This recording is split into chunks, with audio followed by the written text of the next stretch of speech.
I'm Janely Espinal, host of Financially Inclined, a new podcast from Marketplace.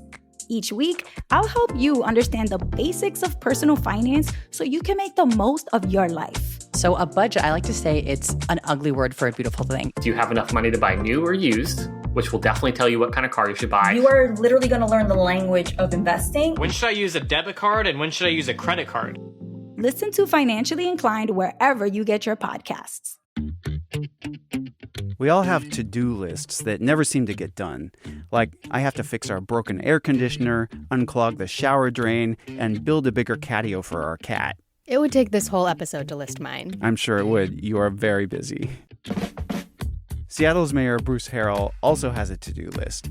He's got to fix bridges, build housing, and spruce the place up for the World Cup next year. We all know we have a lot of work to do, so we're not hanging the mission accomplished banner on the door. Some of his projects have already started, others need to start soon. To make all this happen, though, he needs federal dollars. That's money the city could lose, and that could affect all of us. I'm Joshua McNichols. I'm Monica Nicholsberg, and this is Booming, a podcast about the economic forces shaping our lives here in the Pacific Northwest. The Trump administration has used executive orders to cut funding for cities that don't cooperate with its immigration enforcement agenda. So we asked the mayor, how exactly does Seattle spend its federal money? And if that money goes away, what can we do to replace it? That's coming up.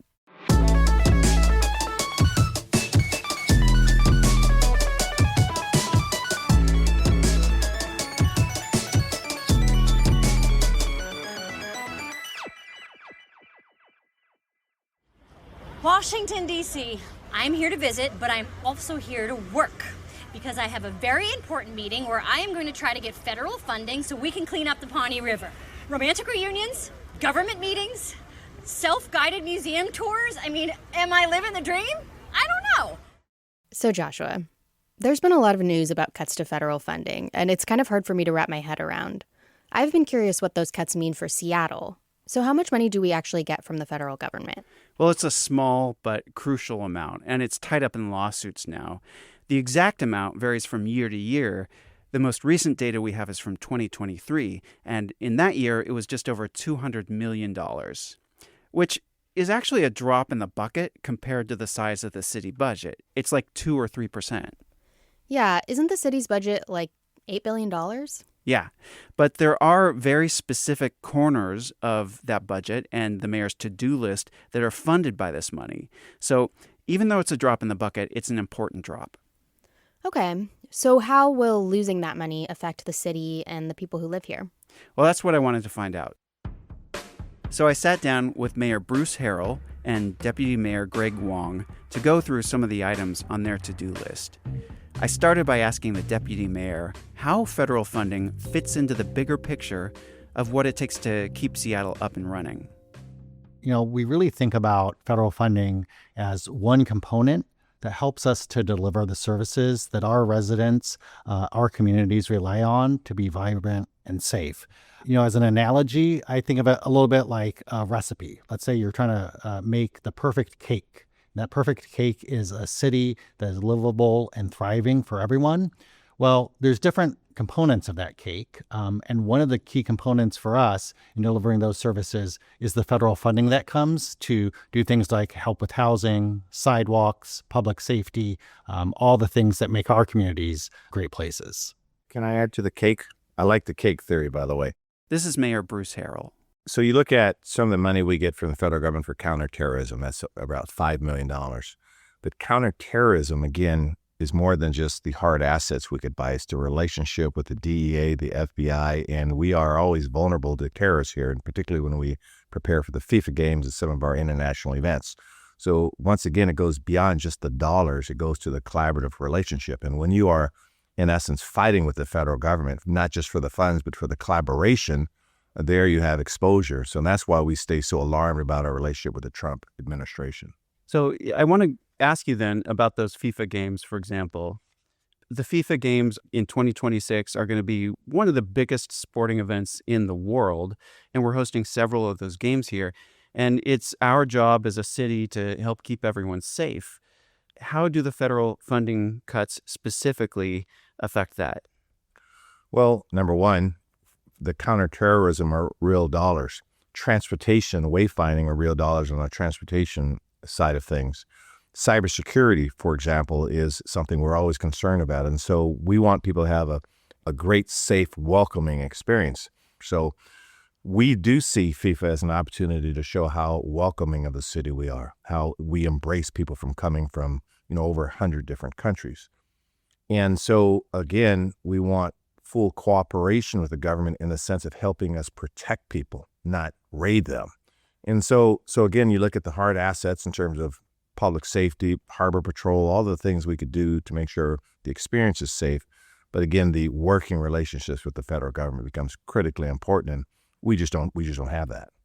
How about infrastructure items on your to-do list? For example, sidewalks and planting trees. How might these efforts be affected by the loss of federal funds? Let's keep on the cake theory, right? We know things like accessible spaces, sidewalks, ADA access, trees. These are things that just make cities good places for people to live. And while we have city investments in those, we've been very happy to be able to benefit from federal partnership in those areas too. So for example, a few years ago, we received a $12 million grant from the USDA to increase trees in the city of Seattle. Our ability to do that work to the same extent is severely hampered when the federal funding is threatened. So, we work really hard to make Seattle a great place for everyone to live. And we're working on many levels, whether it's litigation or through our federal delegation, to make sure the federal government continues to be a strong partner in that. Deputy Mayor Wong makes an outstanding point. When you look at the over north of $60 million of federal grants in climate change that we're doing, whether it's tree canopy restoration, heat pumps, we are a leader in both the state and the city in the green economy, and we pride ourselves on that. And so once again, while we are aggressively looking for federal assistance to build an economy around this, we are at odds with the federal government that denies climate change. Next up, the high cost of housing and the shortage of housing has created a lot of downstream effects. We see people who are unhoused, and that number continues to grow even as we build more affordable housing in this region. It's like we can't keep up with this. In the realm of sort of housing and human services, how does the drawing up of federal funds affect your efforts to address these problems in a way that moves us further towards a solution?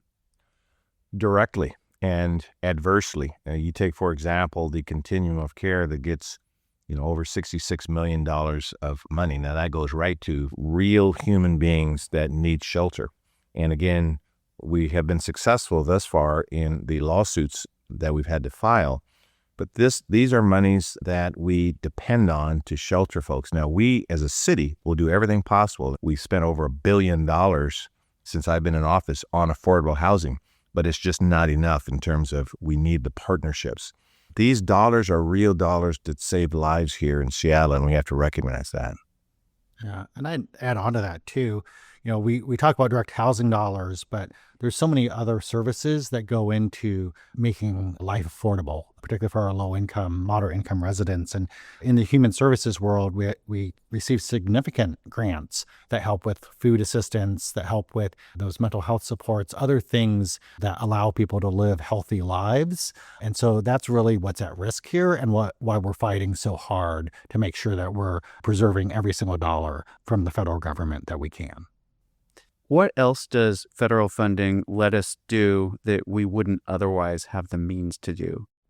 Really, almost every aspect of people's lives is touched by the federal government, right? When we talk about these really basic things, whether it's a sidewalk, whether it's elevator access to our monorail, trees in our city, recreation, certainly disaster preparedness and response, every aspect of folks' lives will actually be impacted by what's coming out of Washington, D.C. And, what we're seeing is a lot of, I'll say, some chaotic and inconsistent approaches to federal funding from there. And our goal is really to take the strongest stance we can to protect what we have, but also grow those partnerships and relationships to enhance people's lives. In closing, we've talked about some serious items on your to-do list that will be, maybe slowed down by the lack of federal funding. And, the federal government plays an important, perhaps sometimes a small role, but an important role in paying for those things. But I'd like to end with something a little fun. If you could imagine the federal government as sort of a genie who could grant you one wish and pay for something that we haven't talked about, that might be just something you've wanted for a long time that isn't among the major problems we've discussed. What would you ask that genie to pay for? Oh, what would I ask the genie to pay for? I'm going to go to public safety issues, and I would say to this genie, help us find the solutions to eliminate the gun violence and the opioid drug addiction here that's plaguing our people in our streets. Do I get a genie wish too? Yeah. Okay. If we had the federal government genie, I think I'd actually ask the federal government to really help with economic security, whether it's affordability or homelessness. If they could really step in and help in that regard, I think it'd make a massive difference for our city. Well, in both of your answers to this genie question, you've avoided the political pitfall of saying something frivolous and focusing on something serious. I recognize that strategy. Yeah, I'm going to take full advantage of this genie. I'm not going to ask for three rainbows wishes. By the way, you see how we got 3 wishes out of that genie? Now, thank you for this interview. This is an important topic, and I really appreciate you sharing this with the audience.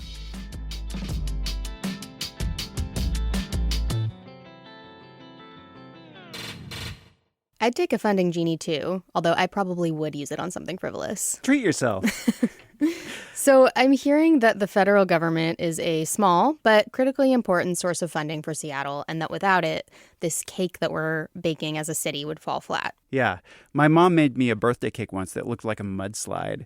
She can't really bake anymore, but it was so sweet of her to try, and I thought it tasted great.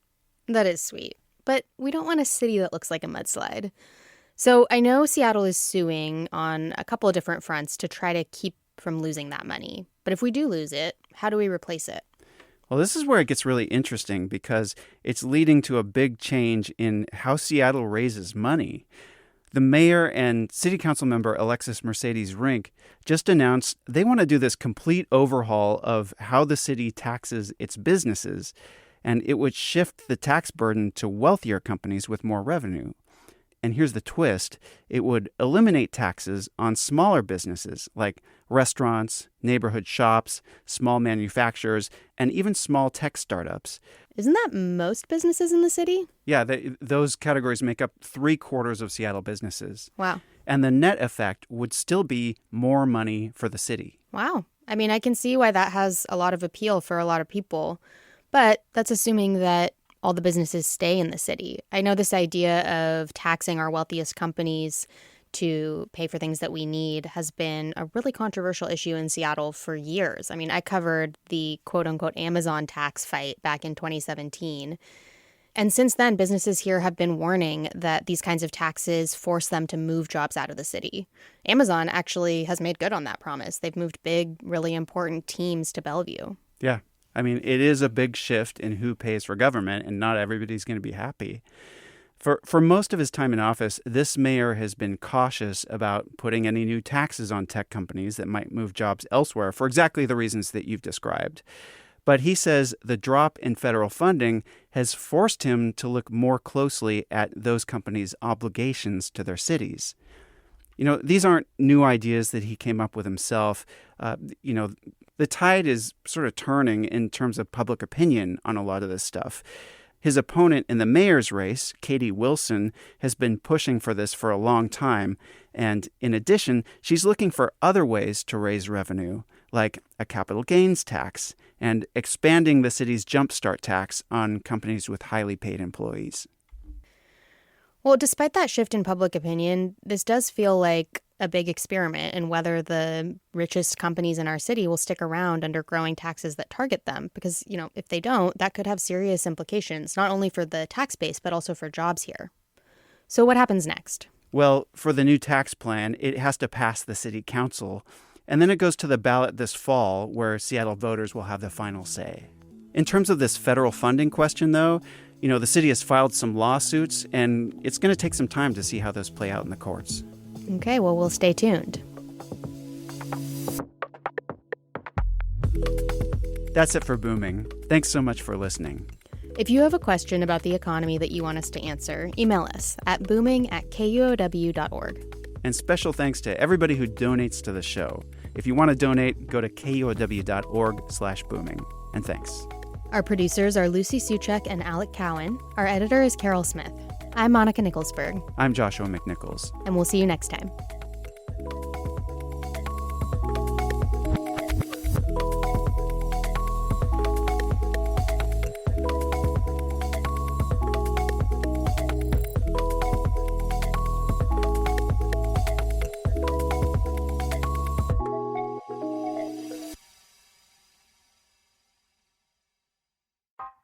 Hey, I'm Ton Vin, host of Seattle Eats, a food podcast from the Seattle Times and KUOW. June was a big month for new restaurants in the city, including 2 new rooftop bars. But we also said goodbye to some local favorites. We break down all the trends on the latest episode of Seattle Eats.